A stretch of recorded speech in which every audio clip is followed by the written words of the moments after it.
Vous êtes bien sur Watch TV, la première chaîne high-tech et loisirs. Cinquième film de la semaine.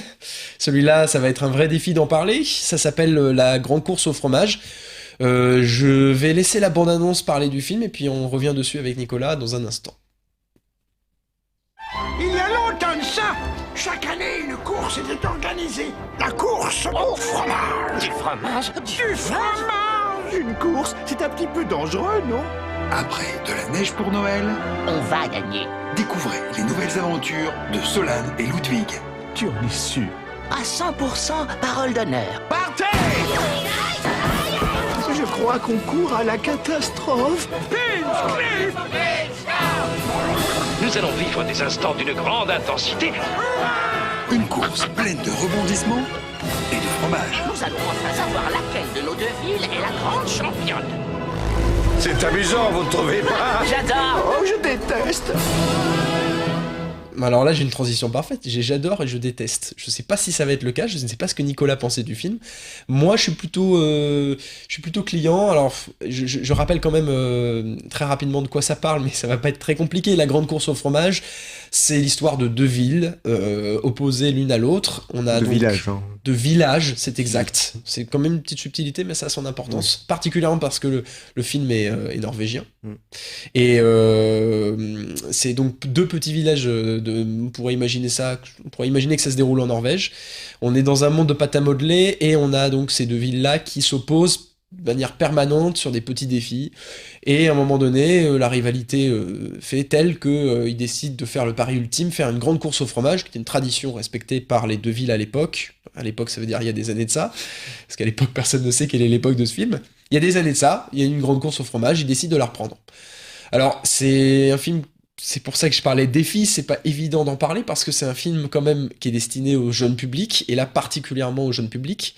Maintenant, moi j'ai trouvé que le film, déjà en termes de technique, était quand même réussi. Oui, la stop motion est très très très belle. Très très belle. Surtout que la Norvège n'a pas vraiment de culture de la stop motion. Je crois que ça faisait 40 ans qu'ils n'avaient pas fait de stop motion avant qu'ils se Ah, c'est vrai, ça je avant l'ignorais. qu'ils se lancent dans 40 ce ans. genre de projet avec donc Solane et Ludwig, ces personnages. Ce sont des deux Donc personnages.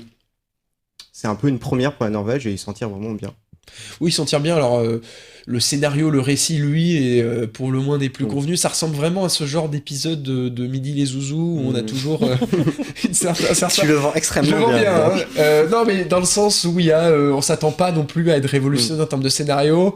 Là, on a un petit truc en plus, je trouve, c'est cette espèce de réflexion autour de celui qui construit sa cabane en bois contre l'industriel qui produit du lait Oui. à grosse échelle. On peut Et pas non plus encore, c'est dire. un peu simple. Voilà. Mais est-ce que la morale est plus poussée que Maman a tort? C'est la Oula, question. attention, ça c'est une attaque. Je sais pas si vous l'avez vu. Ça c'est une attaque déguisée de Thomas. Ouais, c'était un peu Oui, facile. je trouve que la morale est quand même un peu moins poussée dans celui-ci. Mais en même temps, est-ce qu'on peut demander à pousser la morale dans la grande course au fromage? Ou d'abord, c'est la course qu'on attend. Mm. Et pour le coup, Et c'est il s'y adressé à passe des enfants choses. de 8 ans, Oui, donc oui. on peut pas leur demander non plus. On Ouais, mais s'empêche c'est- pas d'avoir un message. Oui, bien sûr. Mais bon, le message est Faut très pas simple. oublier hein, l'intelligence c'est- quand même des enfants. Oui, et je pense que oui, tout à fait. Alors ça, c'est un truc dont je suis d'accord. Sur les films pour enfants, on a tendance à faire passer les enfants pour des neuneux. Or, les enfants sont toujours très contents quand ils ont un film aussi qui, derrière les élèves, en quelque sorte, en tout cas, leur permet de passer un divertissement intelligent. Et moi, je trouve que c'est le cas avec celui-ci. J'ai juste une petite bémol à noter, c'est que je trouve le personnage principal assez antipathique, en quelque sorte. Oui. Ce canard-là, qui n'en finit pas de faire des paris et de se vanter d'être le meilleur. Il y a un moment donné où, en fait, on se demande qui est vraiment le plus arrogant des deux personnages, quoi. Bon. Est-ce que... Oui, mais bon. Et les deux personnages sont pas forcément. J'ai eu un peu du mal à les saisir quand même. Enfin, à les saisir, ils sont faciles à comprendre, mais je les trouve pas forcément très drôles non plus, quoi.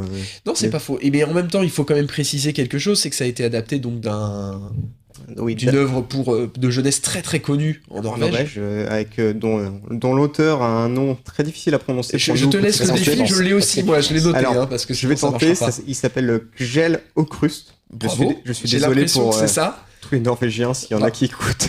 On va recevoir une, tu sais, une dépêche de la Norvège qui va nous dire c'est pas possible ce que vous avez fait. Non, là, c'est une insulte. là. Boycotter Cinéwatch. Leur On plus va gros- remplacer cette émission par un Norvégien, ça ira très bien. Et donc oui, c'est adapté d'un univers très connu là-bas. Et ma foi, quand même assez intéressant. Et puis visuellement, il y a vraiment tout un imaginaire avec les machines, les choses comme ça. c'est un bon film pour les enfants dans le sens où il y a quand même un imaginaire. Ils peuvent rêver, ils peuvent imaginer des choses. Oui, je suis tout à fait d'accord avec ça. Il y a le charme aussi justement du village. Et puis comme c'est une grande course, en fait, ils ont tendance à passer d'un lieu à l'autre, donc ils vont dans les montagnes, ils s'aventurent dans les forêts, et on a tout cet univers-là justement de la nature qui est assez agréable à retrouver.